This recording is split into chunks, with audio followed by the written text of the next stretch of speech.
Za misel ima vse več podpornikov, projekt navijačev in nogometnega kluba Maribor postaja stalnica. Vijolični signal se je zdaj z glavne baze v Ljudskem vrtu razširil že na severovzhod države, vse do desnega brega reke Mure. Prvo je dobil Dravski dvor, drugo Maribor.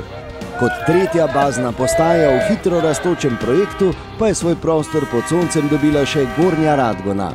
In prostor, kjer se bodo odslej tudi uradno zbirali navijači slovenskega prvaka iz področja, ki ne skriva simpatij do vijoličaste barve, je Kuba bar.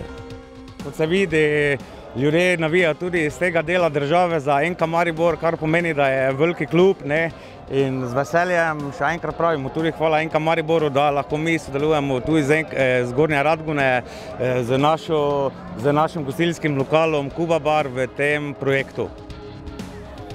Vijolični večer je tudi v pokrajini ob meji z Avstrijo pomenil dodatno popestritev dogajanja v pričakovanju nedeljske množične proslave naslova prvaka v Ljudskem vrtu.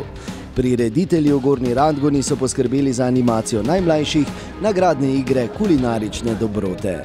Med novim srečanjem članov velike vijolične družine je za otvoritev tretje bazne postaje poskrbel športni direktor Zlatko Zahovič. Smo počašeni, da je Zlatko Zahovič otvoril našo tretjo vijolično bazo in to nam veliko pomeni. Čeprav so igralci imeli trening, saj se pripravljajo na nedeljsko tekmo in sredino finale pokala v Kopru, sta ekipo zastopala Aleksandar Rajčevič in Aleš Mejač.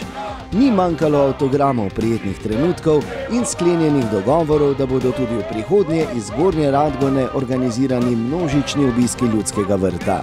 Za začetek že v nedeljo, nato pa se bodo čez poletje kovali načrti o evropskih vrhuncih.